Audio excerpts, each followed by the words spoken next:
in the now. Awesome. Um, so first of all, thank you very much for coming. My name is Spiros Kasapis. I'm a second year PhD student here at the University of Michigan. I'm a member of the CSG, the YDSA, and we started this initiative a couple of days ago,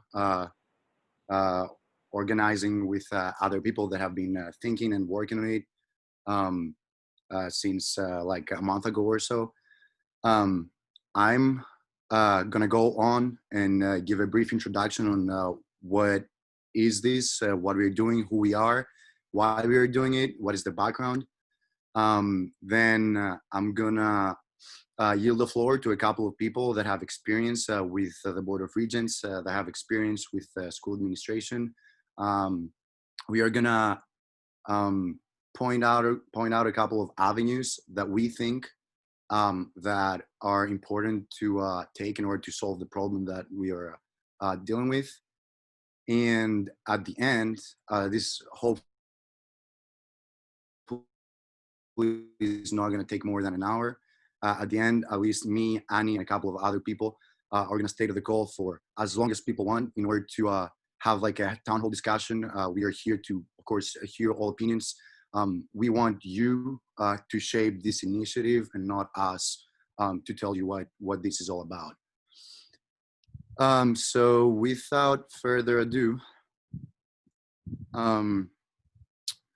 so on Monday, yesterday, June 29th, 2020, the University of Michigan Board of Regents called a special Regents meeting to discuss and vote on the increase of the university tuition, along with charging students a $50 COVID fee. No single student representative was allowed to vote, discuss, or even attend the meeting, during which a decision was made that directly affects all students, graduate and undergraduate. This is not the first time that the university administration has blatantly disregarded the students' opinion, acting undemocratically and voting against the will of the vast majority of the student population. A petition to lower the tuition for the 2020-2021 academic year has gotten more than 3.6K student signatures in a couple of days. A survey filled out by 8,000 students echoed the same opinion. The Regents still vote to increase tuition. Last year, after a series of well-attended rallies, student climate activists were arrested for protesting the administration's decision to invest $1.12 billion on oil and gas. One after the other, the Central Student Government statements and resolutions are being ignored. While the Graduate Student Union, GEO, requests for a better pay are being turned down, the president's salary gets a 3.5% increase. Regardless whether students agree or not with the aforementioned decisions of the administration, there is a sincere truth. Students should have a say on decisions made regarding them. There is a clear disconnect between the student demographic and the Board of Regents, which consists of majority white, middle-aged career politicians. Students believe this is ridiculous and absurd, and they demand change, real change. Elect students to the Board of Regents is an independent and bipartisan group which consists of University of Michigan students that have a very simple demand: representation and voting rights on the Board of Regents. We believe that all students, especially those who pay tens of thousands of dollars, should have a say on how their money is spent. Our demands are neither radical nor unprecedented. We demand a more democratic governance of the university, the same way it is done in other states and countries. We are students representing a variety of organizations on and off campus and stand together against any kind of inequality and injustice. We've been hoping for our voices to be heard. We've been asking for our opinions to matter. We've been demanding representation and democratic rule of the institution, which we are the most integral part of. Our voices have been traditionally ignored. The time has come to take action, both within the university and the state legislature, in order to add student regents or even elect students on the Board of Regents. This is a statement that essentially establishes what we're doing. It is an aftermath of the decisions of the university yesterday and the couple of weeks ago. and it's also an aftermath of like them disregarding the student voice for the entirety of the history of university. We're gonna start the discussion with our 4 proposals, the proposals of, I guess, the steering committee of like this initiative. Of course, nothing is that said at this point.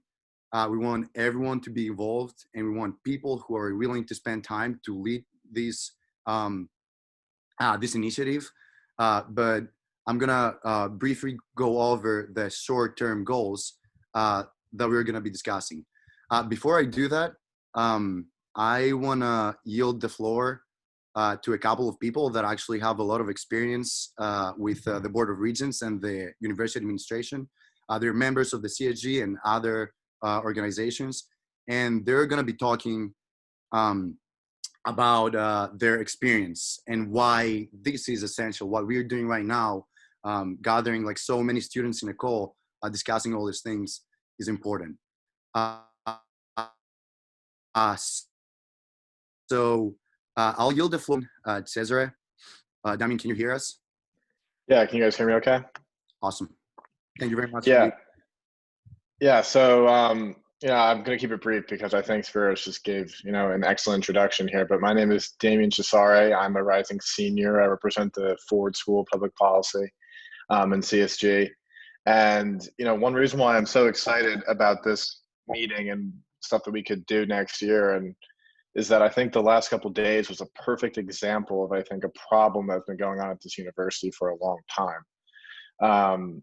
During a global health and economic crisis where you have thousands of families struggling and students wondering what their personal financial and economic situation will be with each passing day, President Schlissel and the university administration proposed a budget with a 1.9% tuition increase, and then in the original budget, a student COVID fee.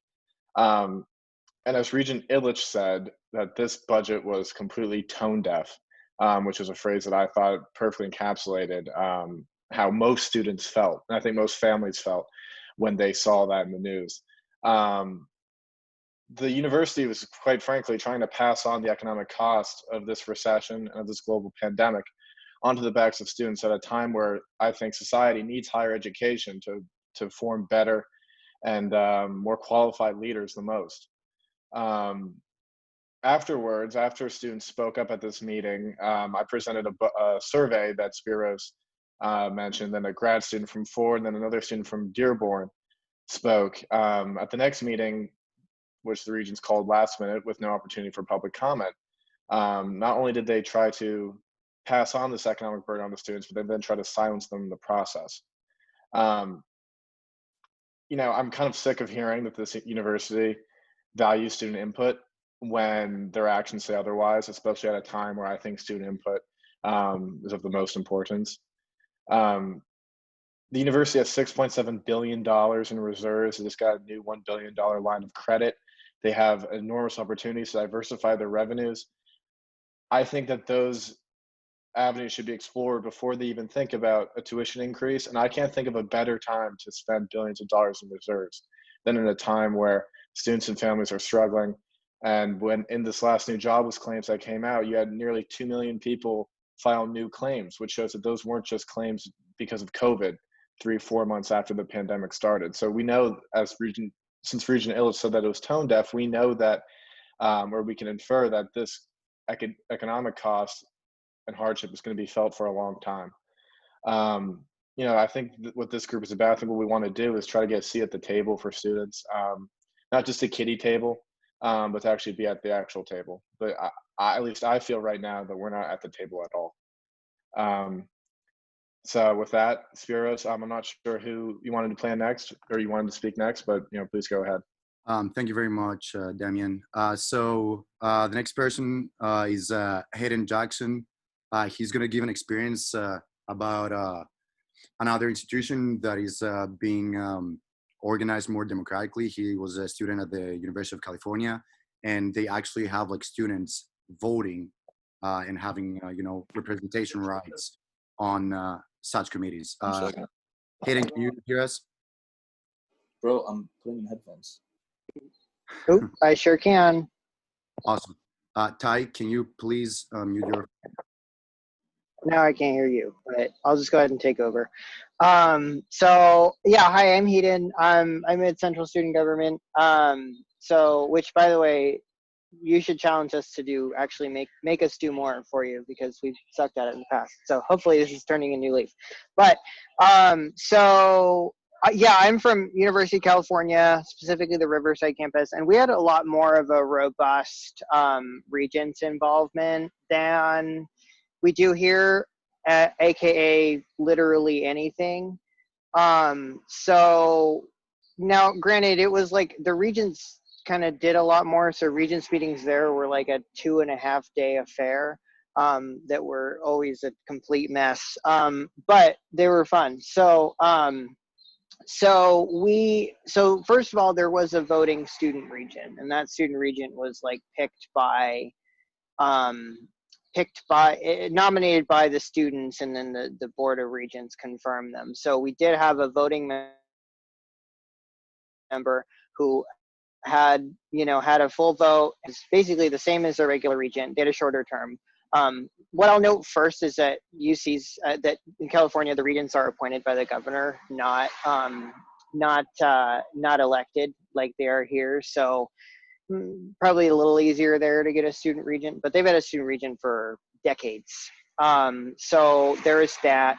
They gave a trial of a student advisor to the regents, which basically the regent would be either an undergrad or grad, and then the student advisor would be the opposite of whatever they were.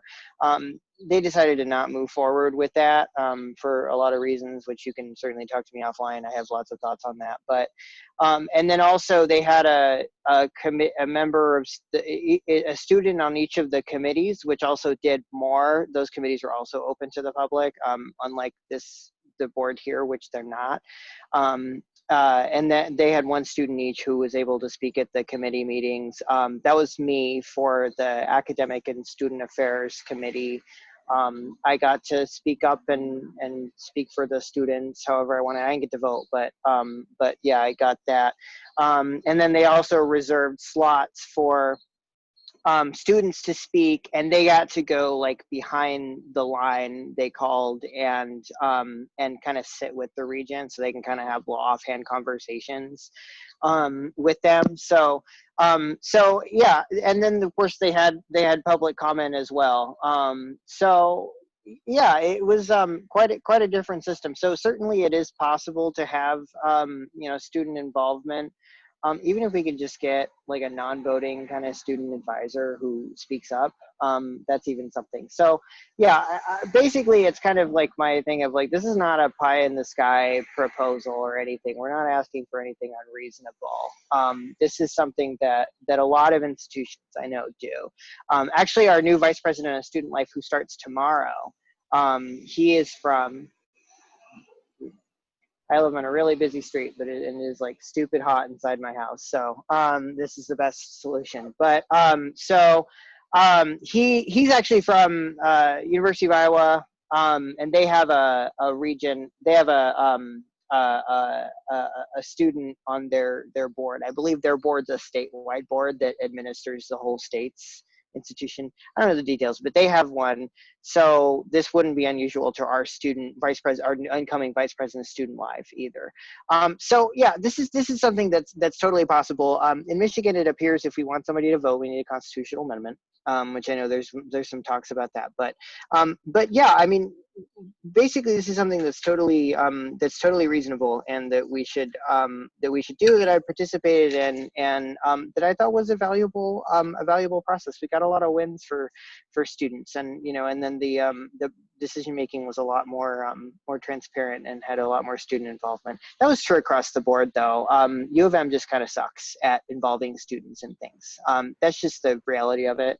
It's really unfortunate. I thought they were bad at UC, and then I came here, and then I visited the president of the university, and he's like, "Well, go tell all your student friends that we don't suck at student input." But anyway, so yeah, this is something we need to work on. Totally reasonable, and there are definitely lots of models across students across different institutions where this happens. So sorry that was long. I don't think we're going to take time for questions for me, but you can email me. My contact information's in the spreadsheet. So shoot me an email or a text or a Facebook message or whatever. I'm happy to chat. Awesome. Thank you very much, Hayden. Before I yield the floor to Renee Boudreau, she's a student that has worked in these for like the past couple of months. She has like a very good idea on like how we can deal with this issue. But before doing that, for people that are not very familiar, because you know, many of us have done research and many of us have been involved to this whole thing.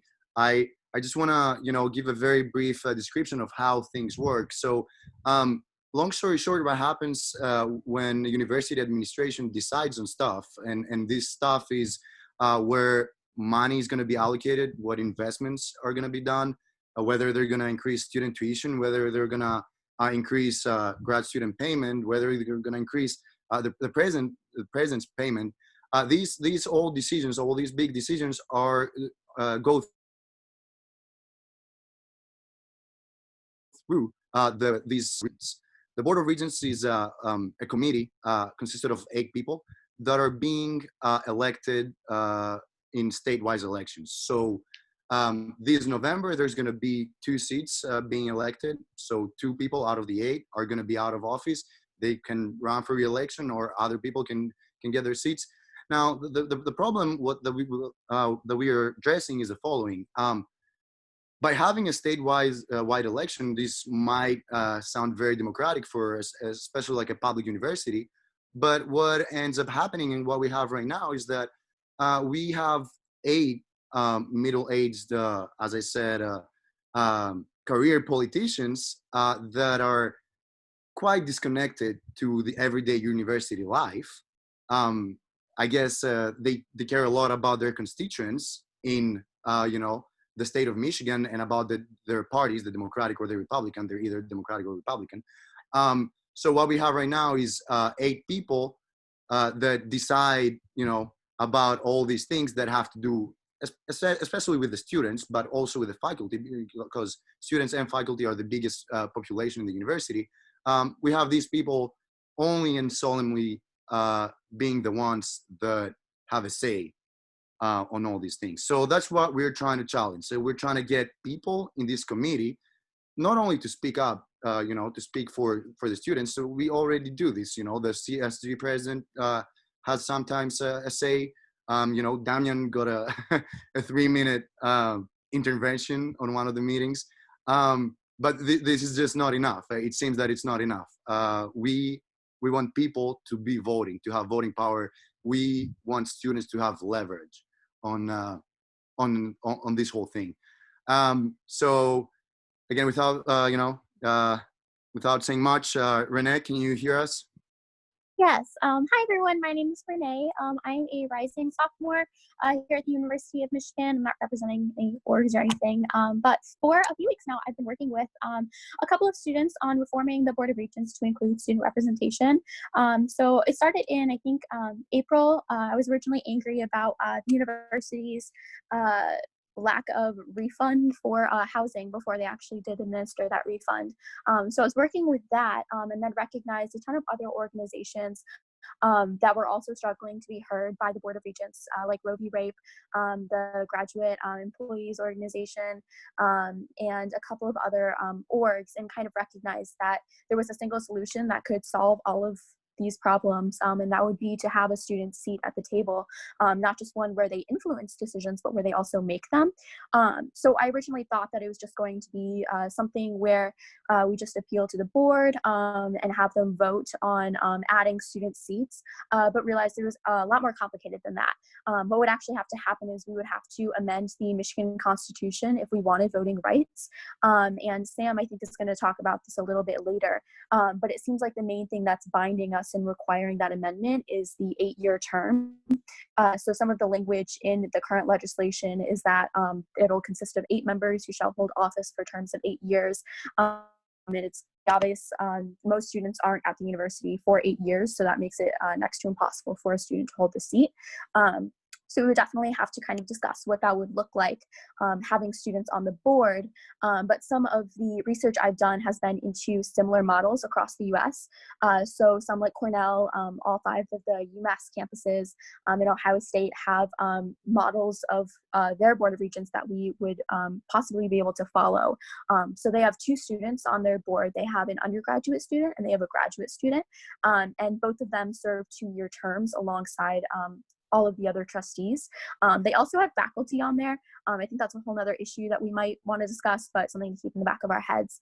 But again, as someone else was mentioning, this isn't just like, this is totally reasonable for us to ask for. And I think that we can definitely point to other institutions that have similar models. So after doing a little bit of research, I spoke to RJ, who is a rep on the Rackham Student Government. He's also on this call, about things that we could do on our way to amending the Constitution, because that is such a huge task. So bringing it down into smaller things that we could accomplish before then. One might be having students on the board in an ex officio capacity, so they would be able to propose ideas and speak, but not necessarily be able to vote. And then also creating a survey to send out to undergraduate students as a student on the board, just to kind of show that student support. So after that, I was thinking about what it would mean for the Constitution, like that amendment to be passed, and how we are just, we're Michigan, we're Ann Arbor, Flint, and Dearborn, just 3 cities in the center of Michigan, but this would have to pass through the entire state, this amendment. So I was considering reaching out to other public institutions that are also affected, like Wayne State and Michigan State, who are also bound by the same Constitution. So that was something else that we were also working on. And then most recently, I was working with 2 other students, Cecile and Dominic, who are also on the call, about reaching out to various organizations that I mentioned earlier, who are also affected by not having a student voice on the Board of Regents. So that's kind of what we've been working on so far. We're super excited to be able to bring more people into the cause and join our efforts. And then with that, I think Sam is going to talk a little bit about having student on the ballot. Sam, before you take over, give me a second. I want to explain a last thing. What we propose, what the people that started this movement propose, of course, as I said, and I'm going to keep saying this, this is not us. This is all students. Whoever is willing to spend time and advocate for this cause is very welcome, whether he has experience or not in any organization on this campus. We're trying to make this as democratic as possible.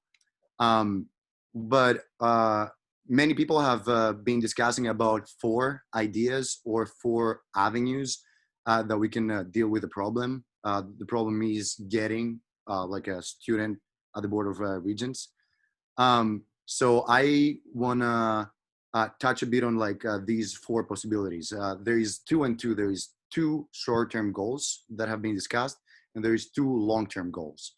And this is for people to start thinking about what they want to see and what they want to hear from us, what they want to get involved into. You know, if you're new into this, or you just came into the meeting and you want to get really involved, maybe one of these 4 situations, you know, maybe they're going to become committees at some point. You want to be involved and you want to lead them. So listen to this carefully. I'm going to very briefly explain these 4 situations, and then I'm going to yield the floor to Sam to talk about a couple of them. So there's 2 short-term goals and there's 2 long-term goals. The 2 short-term goals are to get an ex officio member at the Board of Regents. An ex officio member is a member at the Board of Regents that, you know, joins every single time that the Board of Regents meets, as of what I understand, but does not have a vote. Therefore, it doesn't give us a lot of leverage, but it is a first step. It is similar to the step that CSG and other students, individuals have been taking when they apply to sit on one of their meetings, because this is possible. They do let students at some points, not yesterday, I guess, to join their meetings. This is the first short-term goal. The second short-term goal, which is very ambitious, but I supported very heavily, and other people supported very heavily, and Sam is gonna talk about it. It's more like a statement rather than an actual thing. Is to have students run for the actual election. So as I told you, the Board of Regents every 2 years, and of course this November election, there is 2 seats up for grabs, up for vote essentially. So what we're trying to do here is do the necessary paperwork and get 2 students that we're gonna vote and people are gonna elect, like students are gonna elect, in order to run as independents on like the statewide elections. So their name is going to be on the ballot as independent students of the University of Michigan, next to the affiliates of the Democratic and the Republican Party. Of course, we don't think that we have the same power with the Democratic and the Republican Party, but this is going to be a very good statement about our cause. We're going to essentially say here, and we demand change. And we demand change within not only the university and the state legislature, but also within the Democratic and the Republican Party. Now, these are the short-term goals. The long-term goals, and these are the ones that we want to concentrate, but they're not as time-sensitive as what I've discussed, is to amend the state constitution in order to get from now on, or whenever it's going to be signed and voted, to be getting 1, 2, 3, I don't know how many student regents by default in the Board of Regents. This goal can be achieved in 2 ways. The first way is to essentially lobby with the state Senate. Right now, the state Senate is Republican dominated. But by doing that, we can convince these people to, put up a bill in order to amend the Constitution and actually have, a student at the Board of Regents or as many students as they're going to agree to put on the ballot.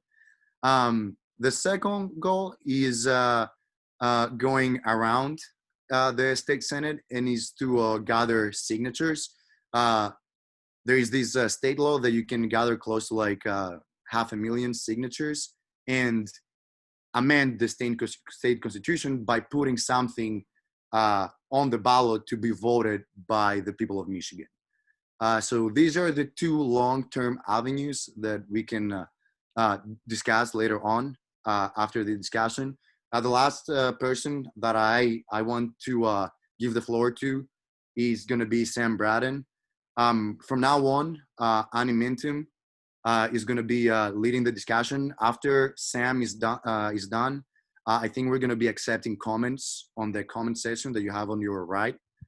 Please, raise your hand or like just type that you want to raise your voice and say your opinion, and we're going to give it to you. Annie Mintum is going to be leading the discussion from now on.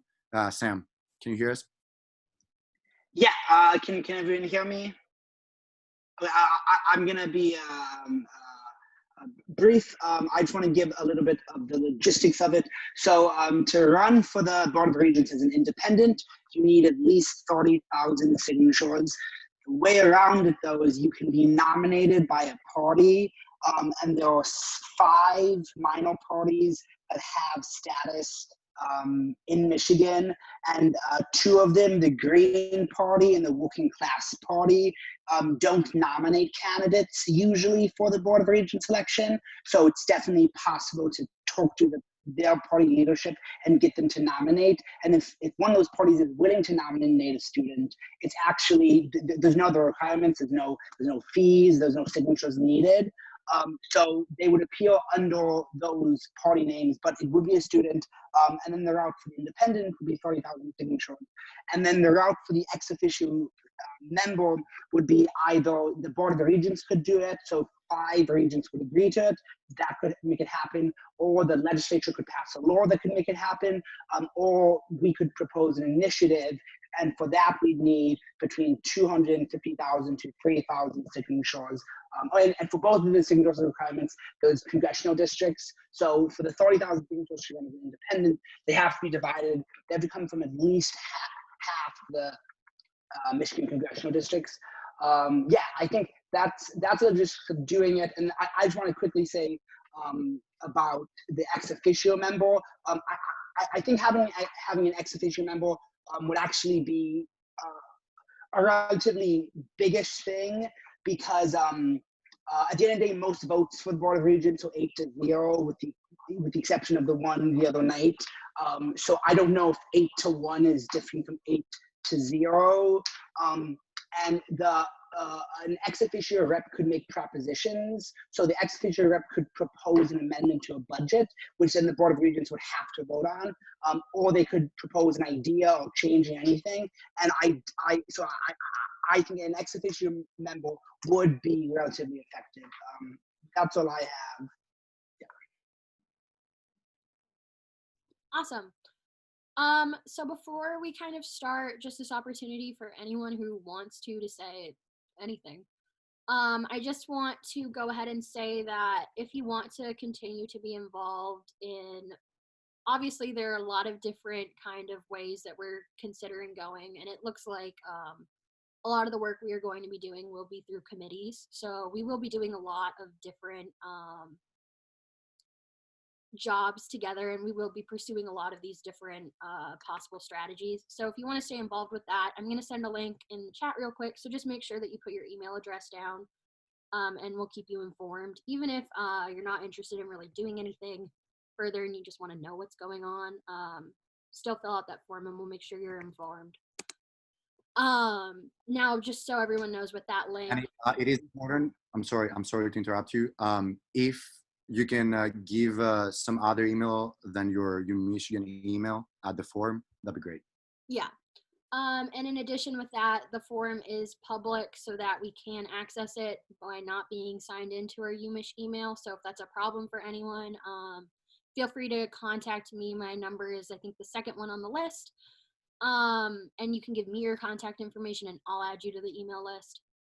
So that being said, I'm going to go ahead and open this up to everyone. I see a few people have their hands raised, so I'm going to go ahead and call on those people. So let's start with Trenton. You can go ahead and unmute yourself. Hi, I'm Trenton. I've been kind of around for the past few months, interested in, for one, reducing tuition costs for the fall and winter term for 2020-21. With Josh, I would say he also speaks on my behalf. If he ever wants to unmute himself, he can. He's my friend, and we've been kind of partnered through all of this as well. I have been, at the moment, engaged in a lawsuit against the university, a class action. If anyone is wanting to join on, please direct message me. We are currently attempting to set a precedent legally for tuition for online classes to be reduced, just naturally lower than brick and mortar classes. So if anyone is interested in being a part of that, please, you feel free to reach out to me. I'm down to talk about it. And we're definitely interested in getting more students like yourselves involved. So yeah, that's one thing. What Josh and I had concerns with this group was that it seemed, in some ways, the kind of policy of trying to elect a student to the Board of Regents seemed, frankly, quite indirect as a policy, as something to center a policy around. At the moment, we have tuition rising, and that is what students are caring about, when clearly they're paying more for something that is worth considerably less. It is pretty clear now to all students. This is not a partisan issue. It is quite a unanimous struggle of students is a really ineffective and totally just not an administration that doesn't listen to students. So what we have is, we have to use what we have as a kind of collective undergraduates who pay tuition and who generate a revenue stream to the university. We have to be able to threaten that as and actually use some collective action. So Josh and I were kind of proposing that instead maybe focusing on a kind of unionization and a collective undergraduate group such as ourselves to represent a larger student body. Trying to kind of change some state legislature for the state of Michigan seems a little far-fetched for an undergraduate population of 30,000, where that's what we're thinking is we can directly threaten the financial stability of the university by threatening to disenroll, by threatening to not pay tuition as an undergraduate population, a tuition strike. And if we can do that, I think that would be a much more decisive and problematic position to take against the university, one that would actually garner some attention, that would actually make them listen. So if you don't mind me just responding to that real quick. Yes. So I think that all of us are in agreement that a lot of the discontent with the Regents that has led to this meeting was in response to their decision a few days ago. And I think all of us understand that this is not a direct response, in that our actions running for Regents, reforming how the election works, that's not going to do anything to tuition. I think we all realize that. Sorry, I might have cut out for a second there. But I think it's important that a lot of the anger is also about the fact that they didn't allow for a public comment period. And I'm not sure if everyone here watched the meeting, but Regent Illich was actually able to write students' perspectives into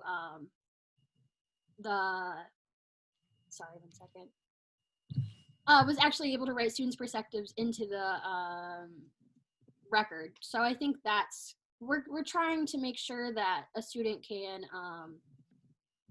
have a place to have a voice.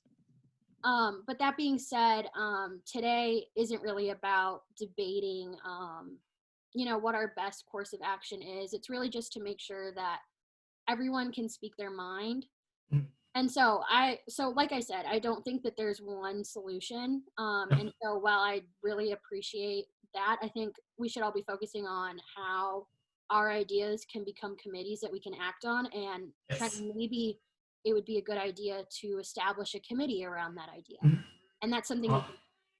So, yeah, if I can add to that, I do think that having a union of students such as this that kind of represents student interest, that listens to people's feedback, is a really, really good thing to do, and that can actually just have direct action against the university. I don't think we necessarily need to operate into getting a position on the Board of Regents to enact policy decisions.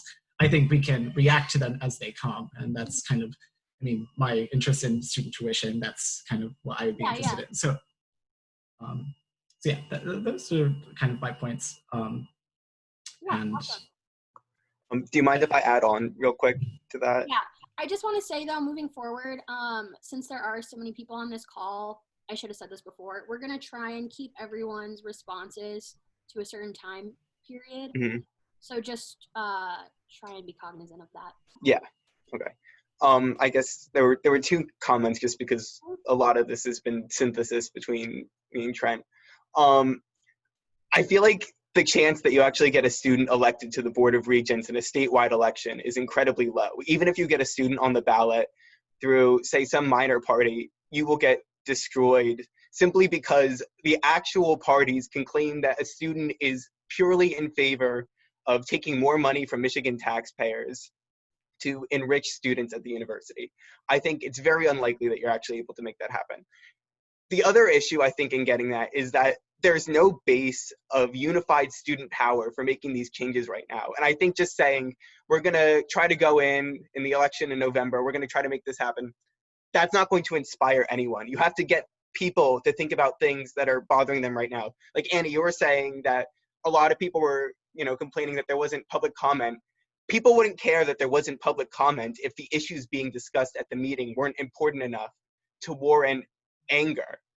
And I just think if we're primarily focusing on the election and there's subcommittees of this related to, say, like relating it back to what's going on right now, people are not going to care enough to get this any ground. Mhm. It has to be about improving our material conditions now. Yeah, thank you for that, Joshua. So now I'm going to go ahead and call on Zainab. Am I saying your name correctly? Hi, can you hear me? Yes. All right. So yeah, you said it right. My name is Zainab, guys. Y'all might have seen me like protesting at a Regents meeting or carrying a megaphone on the diag. That's usually what I'm doing with my free time. So I want to start this by saying that I don't disagree with anything that was said. I see the merit in just about every point that was mentioned. But I do want to supplement this dialogue by reminding everybody of the privilege, like the position of privilege that we are in, especially as University of Michigan Ann Arbor students. I mentioned this in the group meet, but when we're talking about not only electing students to the Board of Regents, but to also talk about policies and challenging current, I guess, legislation on the local scale, we need to consider the socioeconomic disadvantages that our peers at Flint and Dearborn are facing disproportionately. And so it seems very Ann Arbor centric on getting a specific body of students on a specific, I guess, legislative group, which would be the Regents. And so I kind of just always want to hop in here and say, especially in a white dominated space, everybody that spoke at least, it's a white space. We can't deny that. So I don't know if there are other POC on here that share my sentiments, but we are going to be disproportionately affected as a community by these policies that are being enacted. And I just want to make sure that that's supplemented into this dialogue, and that we definitely focus on unilaterally advocating for other campuses besides just our own, because they represent more marginalized communities. And as public servants and organizers with morals, we should also be putting our effort in them. Yeah. That's all I got. Thank you so much for pointing our attention to that. And I also want to say, Cecil actually also messaged me and says that we should also be paying attention to the students who are not on this call that are going to be the most impacted by this. And my response to that, just quickly as a moderator, is send out that form I sent in here with email addresses. Send that to everyone you know. Because we're not trying to gatekeep this meeting, this movement, these ideas at all. We want everyone who wants to be involved to be involved. We're limited in the people we know, which I think is why this comes off as an Ann Arbor-centric movement. But yeah, spread the word as much as you can. We want this to be we want a lot of different identities to be represented in this conversation. So now I'm going to go ahead and call on Labiba. And please say your name because I'm not sure if I said that right. Hi everyone, can you guys hear me? Yes. Okay, hi, my name is Labiba Khazi. I am Vice President of Student Government at U of M Dearborn, and I work with One University, and I'm treasurer of the Dearborn campus.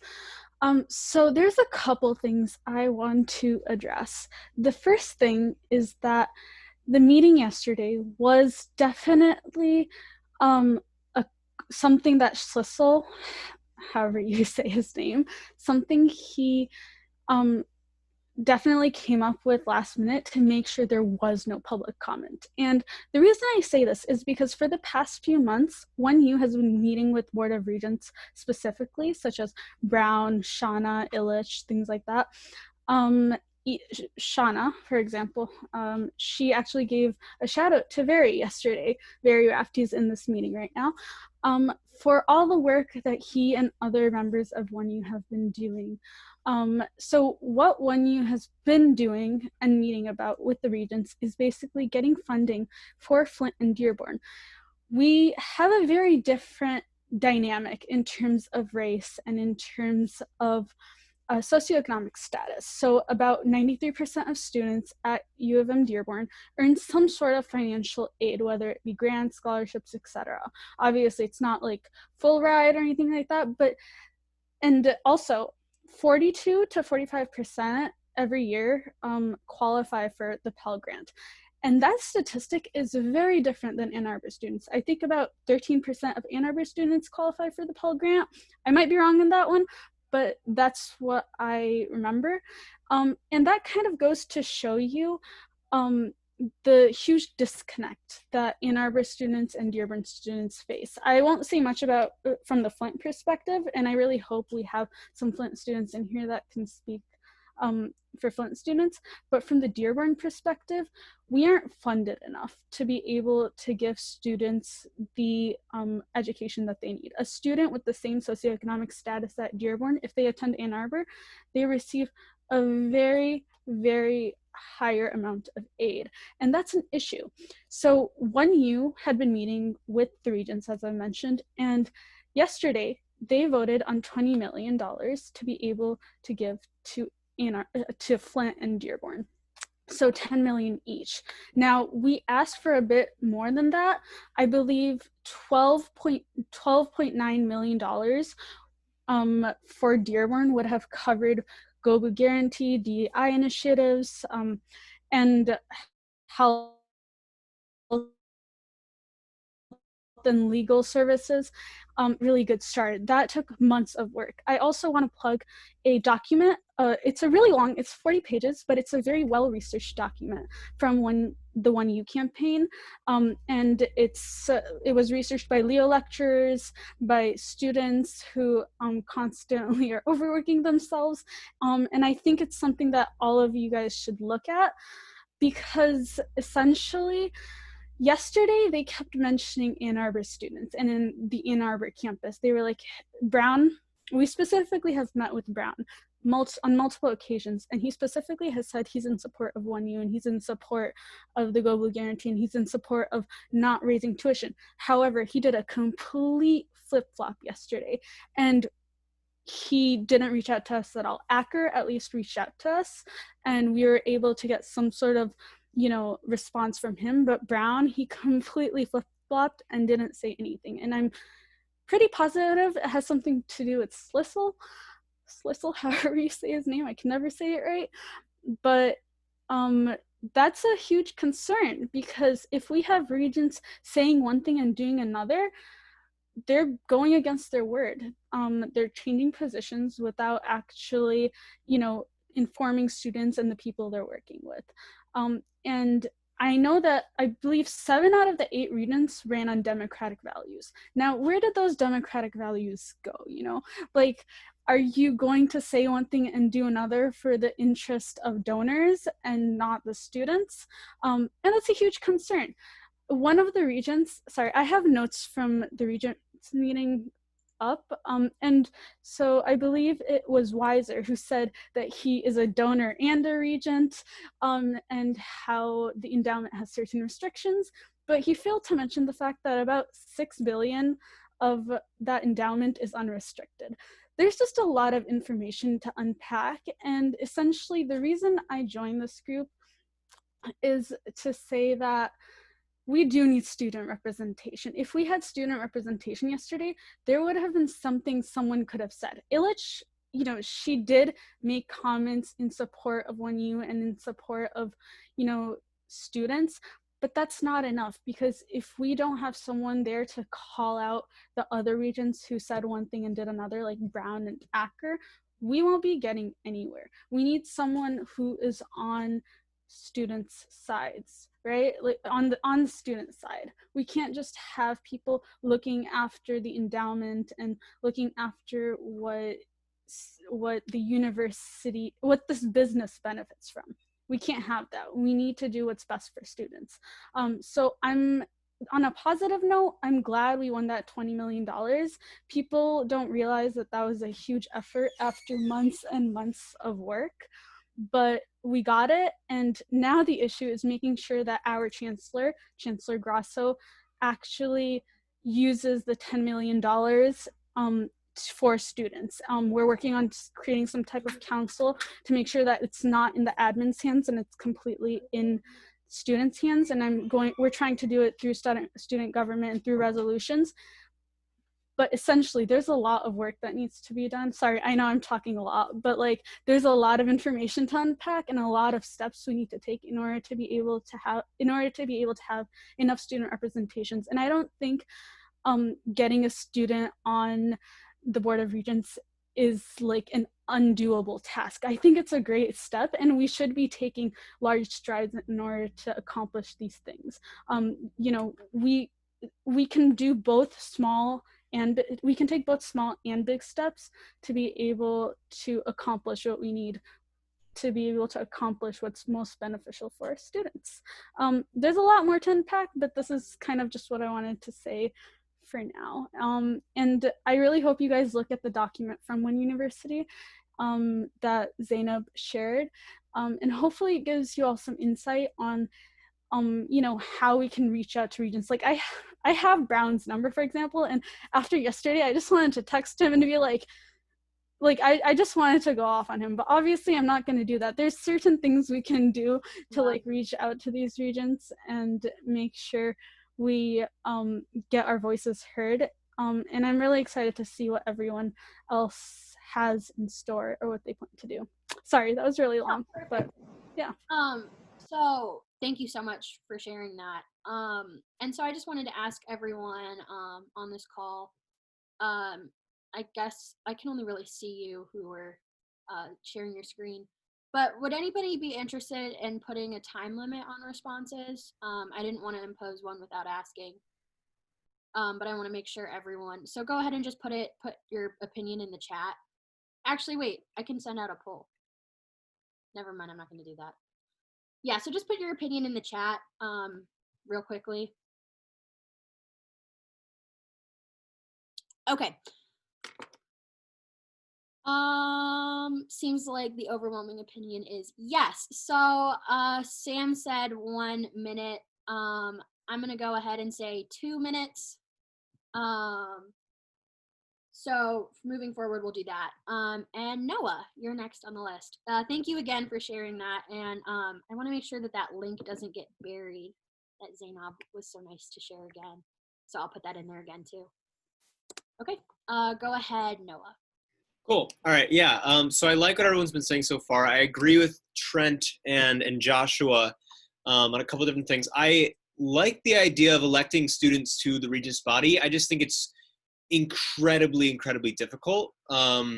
Just based on like, even if we literally got everybody in Ann Arbor, Dearborn, and Flint to vote for our preferred candidate, the entire state votes for Regents. And we don't have the money or the organizational infrastructure or the influence, frankly, to, I don't know. I just don't see us being able to put up a candidate in that way at this time with our current structure, with, you know, versing two giant parties and big money and all that stuff. So, I mean, yeah, we can talk about that. But, and then on the other point that Joshua and Trent made, like, I do agree that, like, the university acts like a corporation. So I think it's fair that we treat it like one in terms of, you know, they're making decisions based off of their financial interests, their bottom line. I like the idea of like this, like strikes and like putting pressure on the university financially, but that's also very difficult. So speaking from personal experience, I work with YDSA, College Dems, and I've attended with other different groups, and me and my friends from a different coalition came together this winter to create, like, we're in the process of creating a Fight for 15 campaign. And then, like, for University of Michigan, you know, pay all university employees, whether or not they're students or not, $15 an hour. Unfortunately, it didn't come to fruition because of COVID and it fell apart.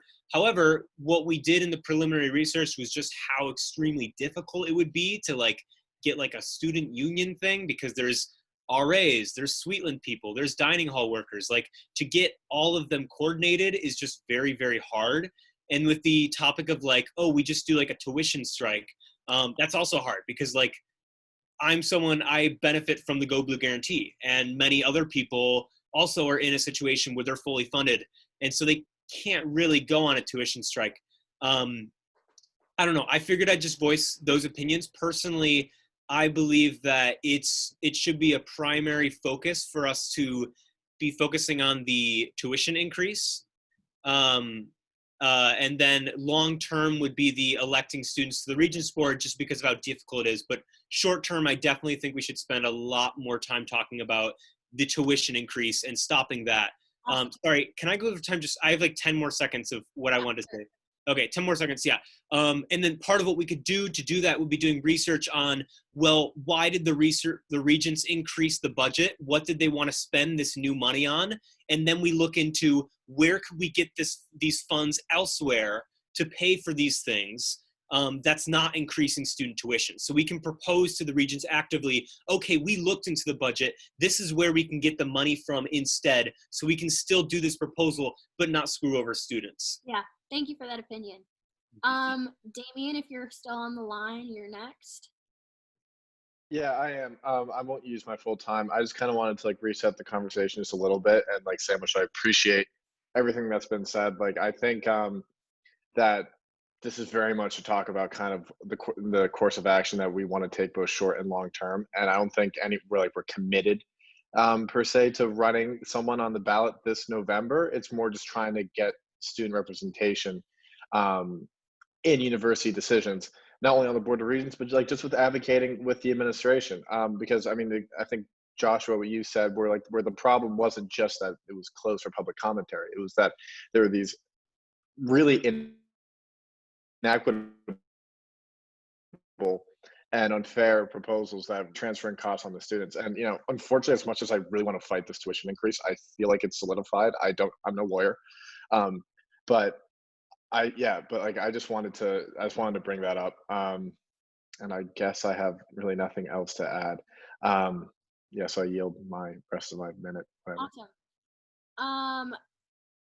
Janani, Spiros, do you want to go ahead and speak? You message first. Very, very fast again, because a lot of people had points on this. We're not trying to get someone elected. As I said, we know that we don't have as much power as the Democratic or Republican Party. What we're trying to do is raise awareness. It's part of raising awareness. Putting someone on the ballot is a very good chance to reach out to local media, people to see the names, people to see that students are interested. Just to make it clear, we're not trying to elect someone. We're trying to make a point. Thanks for that. Jainani, if you want to speak now, and please introduce yourself again. I want to make sure I'm getting your name right.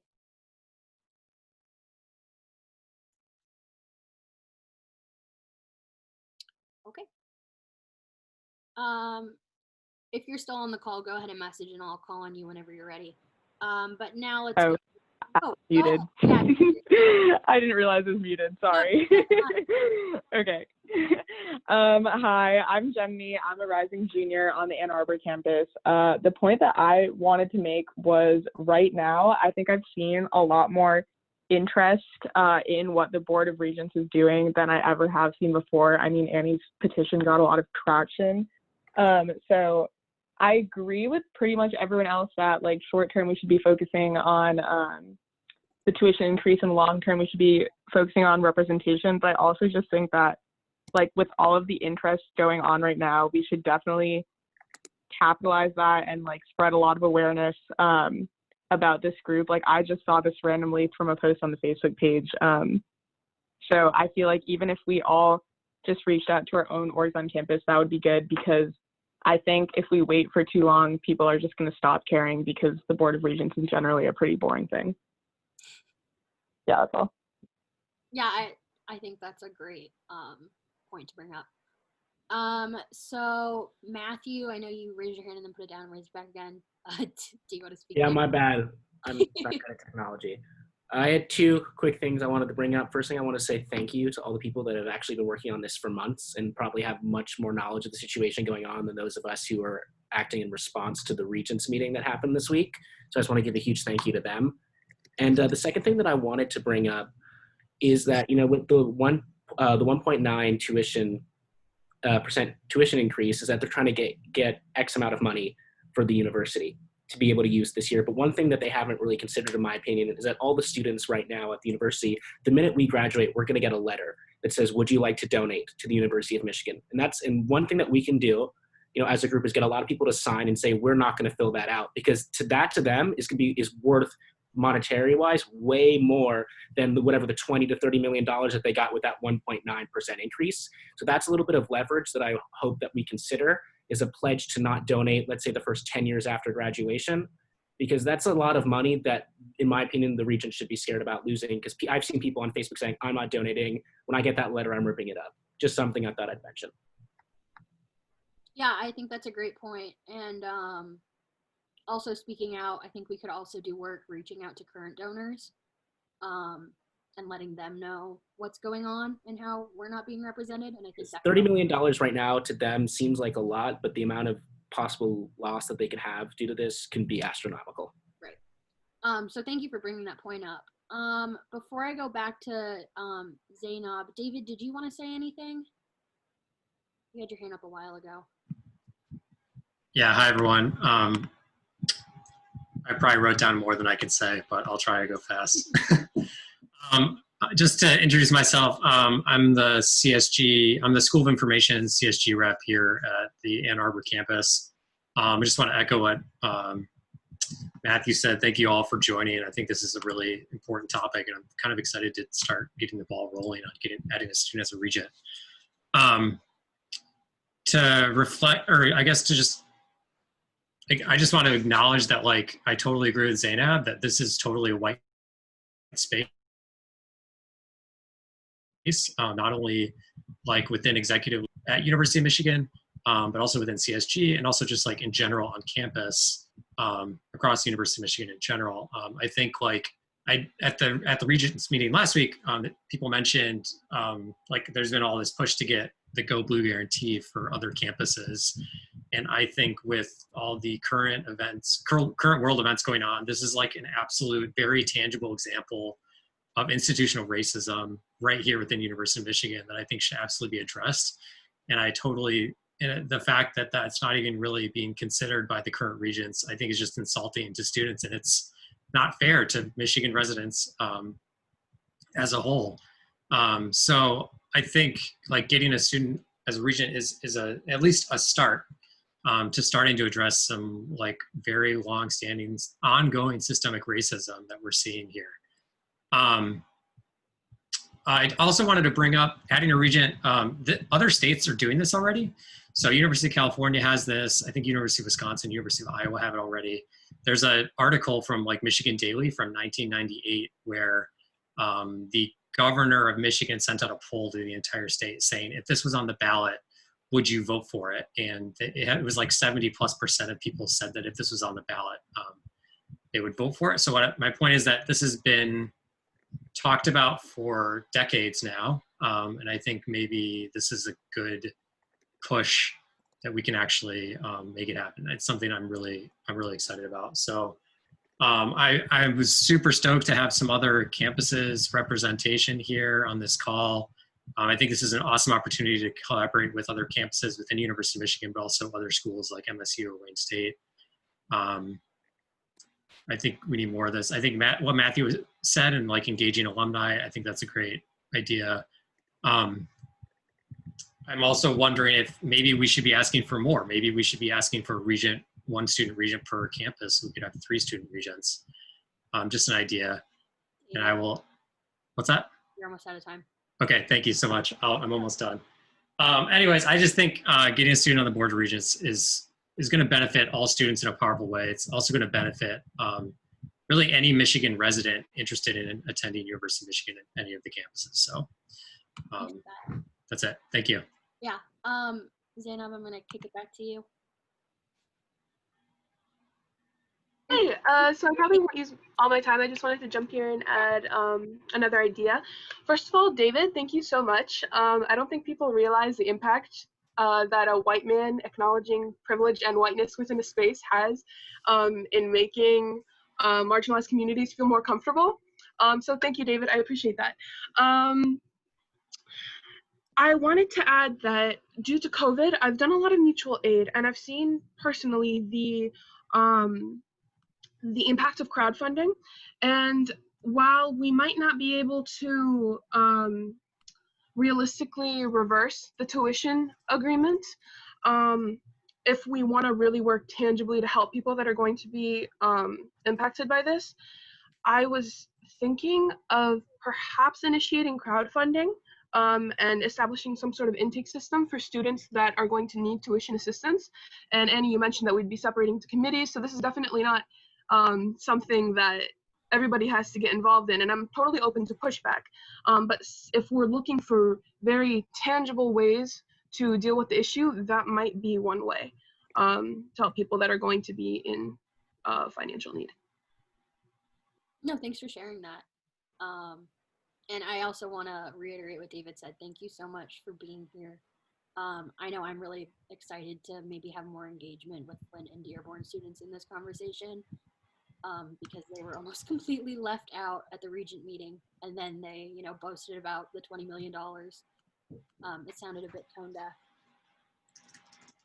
Anyways, Spiros, do you want to go ahead and talk about the pledge? Yeah, so at the very beginning of the meeting, I read this, statement of establishing this coalition. We really need, I'm gonna actually post a link very soon on like the Google Doc. Please go into it, and at the end of the, statement, you can see that there's like a lot of people that have, signed.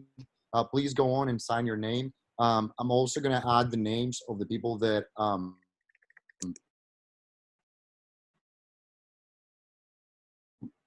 have your name on the Excel file, but you don't want to sign for any reason, just let me know. But that's pretty much it. Thank you very much.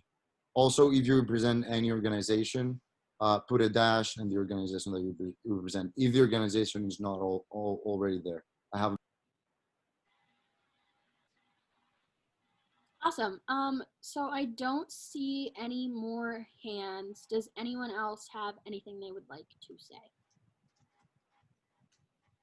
Yeah, I figured. Go ahead. There were just a few points I wanted to bring up sort of in response to a number of things that have been said.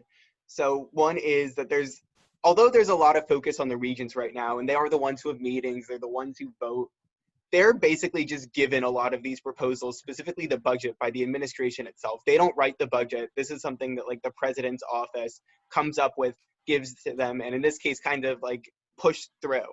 So I think purely focusing on this, again, like one like legislative body is not necessarily a super valuable way of actually influencing the policy that gets put into place, because not much of it really goes through there.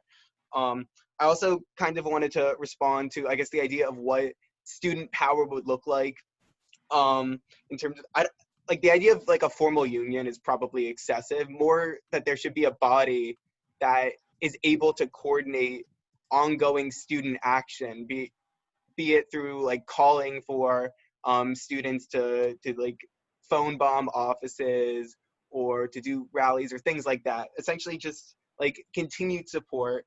And toward that end, based off of what was said, a way to coordinate like a tuition strike type thing could simply be to just email a bunch of offices about threatening disenrollment, asking how you disenroll, how that impacts multiple things, just to show seriousness.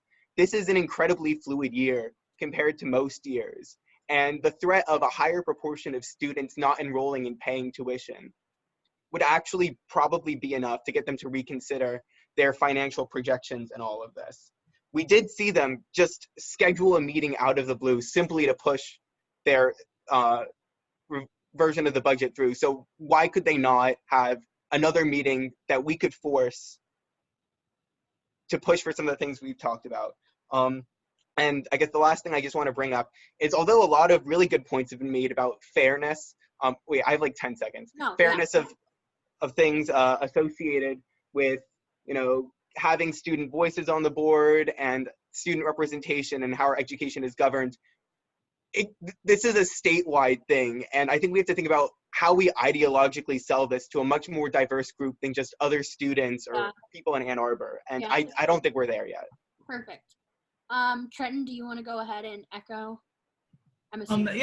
Yeah, of course we work in tandem. But I just want to kind of bring up the point that I was actually interested in setting up a committee or some formal organization within here to kind of look at and discuss how we want to address tuition and a tuition strike potentially, and tuition reform basically for this coming semester. So I don't necessarily know how to do that through the system. I would really like to. I think that there's a lot of progressive people here, and I would like to bring in a lot of ideas because I'm I'm just one person. Josh and I is just we're just two. So I would like to hear a lot of people's thoughts and kind of concerns with the tuition strike, how we would go about it, how we would go about negotiating with both the Board of Regents and the administration as a whole through this. Yeah. Trent, if you want to go ahead and drop your contact information in the chat, I'm sure a lot of people here who have listened to you would be interested in contacting you about it. That way they have a way to. Also, when we talk about committees later, that can definitely be part of the conversation. I want to call back on Labiba again. Hi. So just one thing I want to ask about is, how are we going to be, I guess, structuring the committees? Because I know that a lot of the students here are Ann Arbor students, and I want to make sure we have, and I don't think a lot of Ann Arbor students know the struggles of Dearborn and Flint students. So I think it's very important that we not only educate each other, but that we have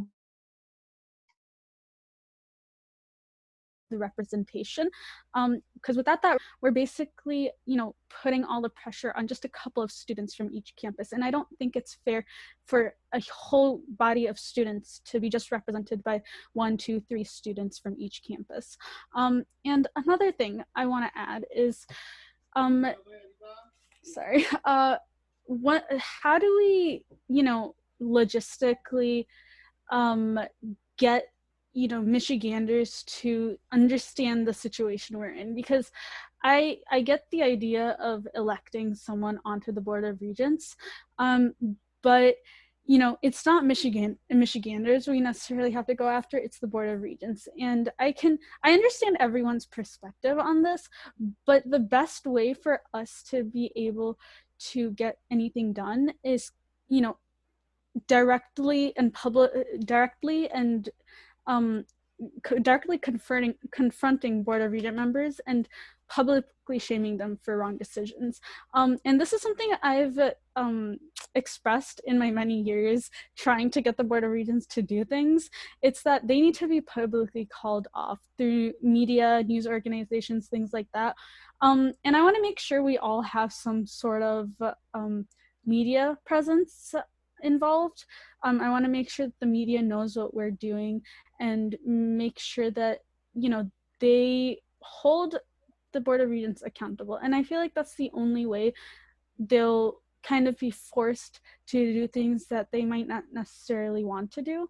And I don't have any answers for this, but I think it's important to, make sure we have some sort of committee where we focus on the public messaging of these issues and focus on basically telling the Board of Regents through public comments, through controversial articles, through just calling them out that, hey, you're doing a bad job and we are going to fight back and make sure you lose your seat if you don't do what we want. Because at the end of the day, we're the students, we're the ones paying, we're the ones who they serve, not the other way around.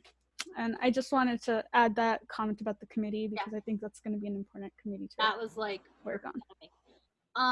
So I'm going to step aside from my moderator role for a second, just because I do kind of have an idea of how the committees are going to work. So committee membership is not going to be limited. It's just a way to allow people to only work on what they want to work on. So anyone who wants to be in any committee can be in any committee. We're not trying to limit access to any of them by any way. And I think also important is that we have students from Dearborn and Flint on leadership. And that's definitely, like, if we're going to have leaders of committees, which honestly, I'm not even sure that's going to happen. But if it does, we will definitely be trying to make sure that we do have Dearborn and Flint students in those roles, because it's not really appropriate for every quote unquote leader, if we even, again, if we have them, to be from the Ann Arbor campus, because that's not representative of what we're trying to do. And also talking about how a few students should not kind of have to do the work for entire campuses. Couldn't agree with you more. And I think all of us would be really willing to work with you to make sure that that's not happening. But again, we don't want to do anything on our own because we don't know what's going on at Flint or at Dearborn. So we're going to ask you for, I guess, a bit of guidance, but we're going to also try not to put too much burden on you at the same time. So that's a balance we're going to have to strike and be able to find. And I also know Spyrus wanted to answer a few of your questions as well, so I'm going to kick it to him for a quick second. Yeah, so I just wanted to respond to the concerns about the media coverage and stuff. There is people from the Michigan Daily that are actually in this meeting right now. They're hopefully going to be covering this whole situation. We are going to release the statement that I sent the Google Doc for to all the media outlets that we have connections with. Also, if people do have media connections with media outlets, please hit me up. It is a very the statement that I just read is like a very powerful statement. I think it kind of briefly encompasses all that we're fighting for. It does show a very strong discontent to the Board of Regents, and I'm also planning on applying to join their next meeting. Echo all that you guys have said, and also all this data and information that we've just created, the video, all the list of students that have signed the statement itself, the list of students that are willing to work. We are going to show that's the first thing that we want to do, and that's the first thing that we want to do by making people run for those seats, even though they're not going to get elected. Show the university that we're just fed up with it. Thanks. Yeah, thanks for that. RJ, do you want to go ahead and speak? Yeah, sure. Thank you. Hi, everybody. My name's RJ. I'm the vice president for the Rackham Student Government here in Ann Arbor. First and foremost, I want to say thank you for everybody to come here today. I'm so excited that there's actually a lot of students that feel the same way. I've been advocating for a student member in the Board of Regents since I was an undergrad from Western Michigan University. I guess one of the ideas that I have right now is that we should probably reach out to Wayne State and Michigan State and see if we can gather more students that are interested in this topic. But I also want to say the idea of the tuition strike was actually, I think it's going to be a powerful statement also. So we can be both reactive and also proactive and plan for the future, especially for making sure that there is representation within bodies that are making this important decisions that affect everyone, basically. I'm personally tired of symbolic victory. They just keep on putting us like, oh, you'll be part of this committee. Okay, I'm in this committee, I can talk, but still my decision is not taken into consideration, or my voice is not even heard. So I think it's actually time to have material victory and make our voices heard. And I think there's a lot of ways for us to do this. And I'm just glad that we have this group of people today. Thank you for that. Yeah, I want to echo that there are a lot of different things that we're going to be doing after this meeting, and I'm glad that we had this meeting to talk about what those next actions will be. Renee, do you want to go ahead and speak? Yes, I do also want to echo a lot of what RJ said, in that I think that this is a very layered issue. There's so many systems that we're trying to dismantle, that we're trying to reform, racist systems, ageist systems, and I think that we have to acknowledge these layers and acknowledge that there probably isn't going to be one solution. So I know there was a discussion earlier about what we should focus on and what we should table, and I think that because it's so layered, there's a lot that we're going to have to be working on at one time. So I don't know if we should even I don't know if we should ignore the systemic changes that we need to make and just focus on recent changes that might have more momentum, or instead focus on all of these issues at once, but split our efforts. Yeah. Thank you for that. So again, I'm once again not seeing any other hands up, so I think that this might be a good place to end for today, unless anyone has any last things they'd like to say. Okay, so I'm gonna post the link one more time. I think most of you in here have signed it, just so that we have all your contact information.